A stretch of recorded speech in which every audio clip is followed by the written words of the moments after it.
Hey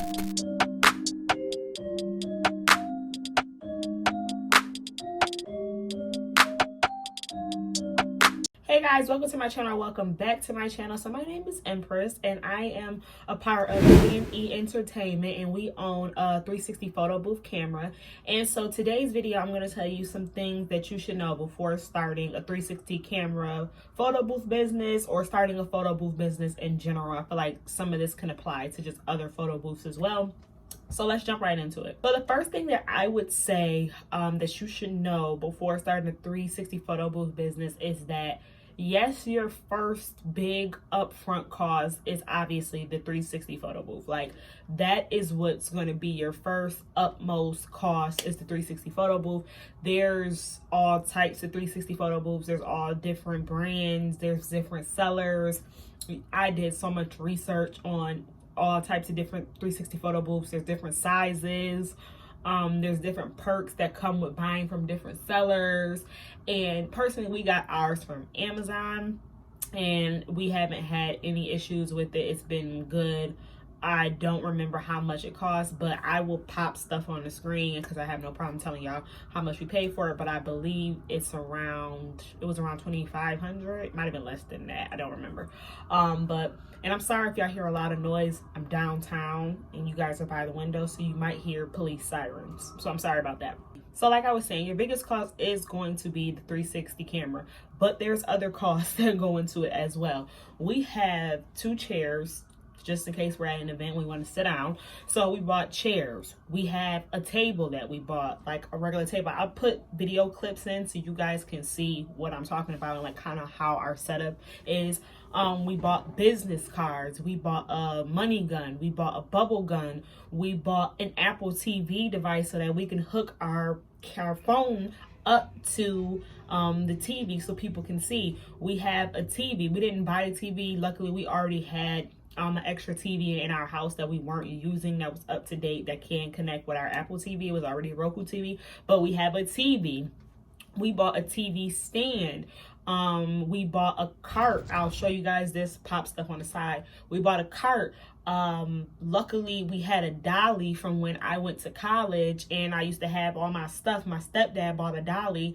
If we didn't have that dolly, we probably would have had to buy a dolly. Like, there's a lot of different things that come into the cost of having a 360 photo booth camera. I'll probably even do a video of everything that we have, but there's a lot of costs, okay? Like, there's the camera itself, and then there's all the other stuff that is needed for the business, okay? So I think that's something that you should really take into consideration. Like, yes, the biggest bulk of your money is going to the camera, but then there is other things that have to be bought as well that you just need. Like, I don't know if I mentioned, like, we bought a power bank, and my mom bought she bought a 2-pack power bank that we used to charge our ring light. The power banks weren't strong enough for the ring light, so we had to buy another power bank that was like higher in ampage or whatever that's called. We had to buy another one of those. So there's a lot of different little trinkets and things that you have to pay for that are the camera. So those are things I think you should think about as well. Like, really look into everything that you have to buy, because I'm gonna do a rough estimate. You buy the camera and then there's probably at least $600 to $1,000 worth of other stuff that you need to buy. It could be less than that, but I'm just shooting up high so that you're ready for that. So next, I think this kind of has to do with what I was just saying.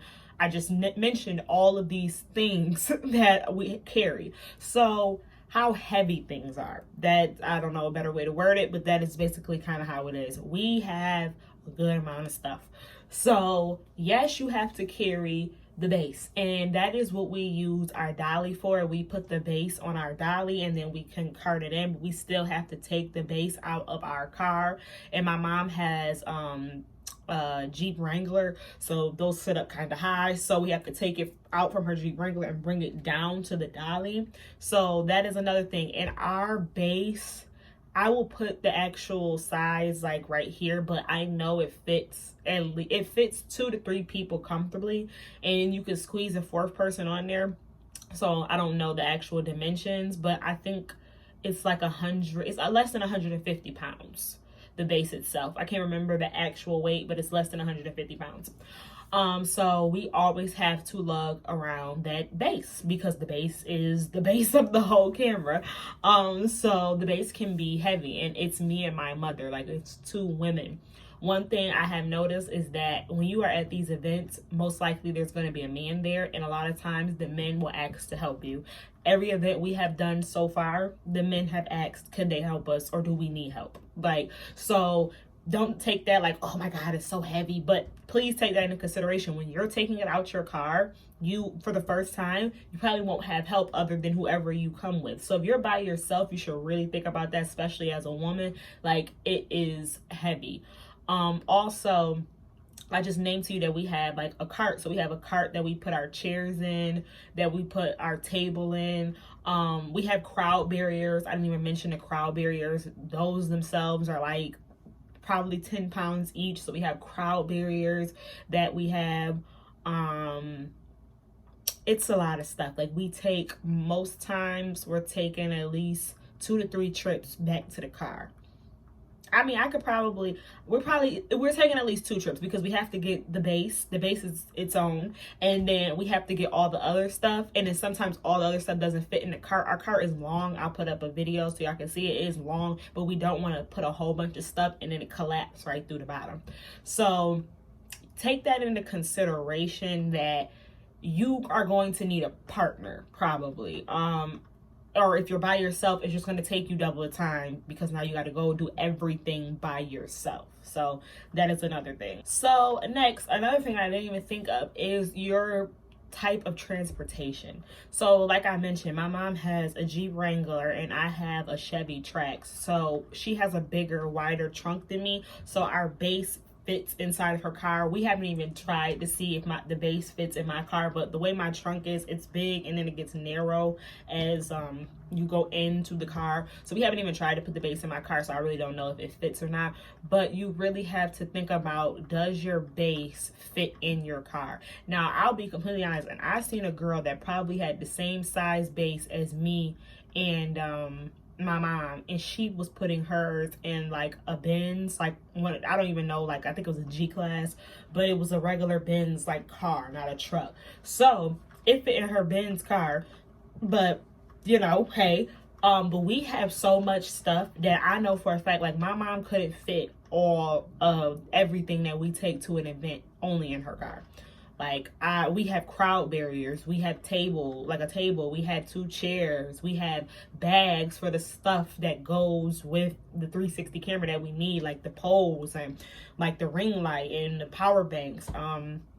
So the vehicle that you have, you really should think about that. Before you buy a base, you need to measure your vehicle's trunk. We did this. We measured our vehicle's trunk, my mom's trunk, to make sure that the base could fit in her car, because we were going to get a bigger base than one that could fit like really 4 or 5 people more comfortably, but it was too wide and too heavy, and we was like, it's not gonna work. Like, if it can't fit into your car, then what? Like, I watched a video on a guy who bought a base and it didn't fit in his car, and he had to go out and buy another car for the base. That's ridiculous. Like, that's another car. If you got it like that, you got it like that. But that's just a bigger cost of having to buy another car because your base doesn't fit inside of your car. Okay, so, and if the base is just the bottom part that the 360 is. I hope you guys know what the base is, but yeah. So before you even buy your 360 camera, please measure your trunk. Please measure, can the base fit into your car? Please take in consideration that it's not only the 360 that is going into your car. Like, we take a dolly because we put the 360 on a dolly. We take a cart, it folds up, like it claps up like this, but that's still space. We take a table, chairs. Like, think about all of that stuff, because if you're by yourself and you're like a one-man business or a one-woman business and you got all of that stuff, will all that stuff fit in your car? Like, it's me and my mom both have cars, so like, will all that stuff fit in your car? And a lot of times you need all of that stuff. You need the crowd barriers, you need a chair. You might not need a table, but you need a lot of this stuff, So really, really think about that. So another thing I would say, and I will say this is my last thing to think about with your 360 photo booth business, is software. Software is expensive, okay? Software is very expensive. The 360 photo booth that we got came with a software that was free for a little bit. It was point blank shitty, okay, y'all. I'm real big on photo quality and video quality, like especially for an event that somebody is paying me for. I'm not gonna give you a blurry ass video. I just can't do it. I don't think that's professional. I don't really like that. I'm not for that.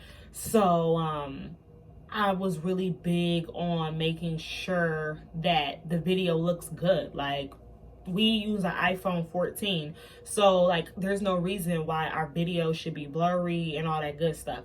So we ended up having to buy software because we didn't like the free software because it was blurry and it wasn't really giving professional.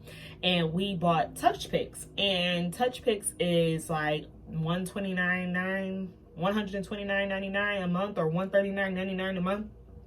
It's up there, like that costs, y'all. So that is a thing. Like, you have to pay for software, and $129.99 a month might not sound like a lot, but it is a lot. Like, that's $130 or $140 per month, y'all. And if you're not booking events back to back to back to back to pay for that, it can really add up, you know? So you really should think about that as well. I'm not trying to discourage anybody, but just know, like, when you first start, you gotta pay for that software, like, and you gotta pay up front for it. And it's great software. Like, TouchPix is great. I love it. It has worked well for me and mine. I'm still trying to understand some of the things within TouchPix and play around with different functions, but it has been great. I will pop in some videos that y'all can see that was done in TouchPix.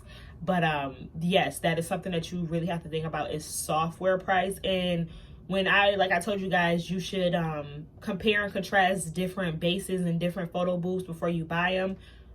Look at that too. Look at the software as well. Like, a lot of times different companies will offer you a free software for a limited time, and that is cool, you know, but like, we got the free software and it wasn't that great. So I mean, be prepared to pay for software, because a lot of times they don't offer just free software for life. Like, sometimes it's like 3 months, maybe even 6 months, but eventually you'll start to pay for software. So that is a big thing. Like, the software is expensive. TouchPix is expensive. Like, $129.90 a month is a lot. Like, that is a lot of money. So I think that's something that you guys should consider as well. So I hope you guys enjoyed this video. These are just some things I think you should consider and think about before you decide to buy a 360 camera photo booth. So make sure you're definitely measuring your trunk and the space that you have to make sure that that photo booth can fit in your car. That is probably like the biggest thing you can take from this video, is like, please don't just buy a base. Please don't just buy the biggest base because you want to say like, oh, I can fit 5-6 people on my base, and that's really cool and that's good and everything, but can you carry a base that can hold 5 to 6 people? Like, our base is smaller and it's still heavy. Like, can your car carry a base that can hold 5 to 6 people, you know? So really think about that. Measure your trunk, measure your space to really see if that base can fit. And then next, take into consideration that you have a lot of other stuff to buy as well. It's not just a 360 photo booth. You have to buy a numerous amount of things as well to make sure that the business is moving seamlessly, okay? That 360 camera booth is moving seamlessly, okay? And then lastly, think about software. That's about, you know, buying things as well. Think about that software cost per month. That is a thing. Like, you have to pay it monthly. So think about that as well. And that is going to be a thing, especially when you're first not booking clients and you have a 360 photo booth, but you still paying for the software, but you ain't booked nobody. So think about that as well. Not trying to discourage anybody. I just like to be upfront with people before they start to get into something and they get over their head because they didn't know they had this, and this to pay for. Now you know, okay? Now you know. If you have any questions, concerns, comments, anything like that, please leave them down below. I will link our Instagram and our TikTok if you want to follow us. Bye, y'all.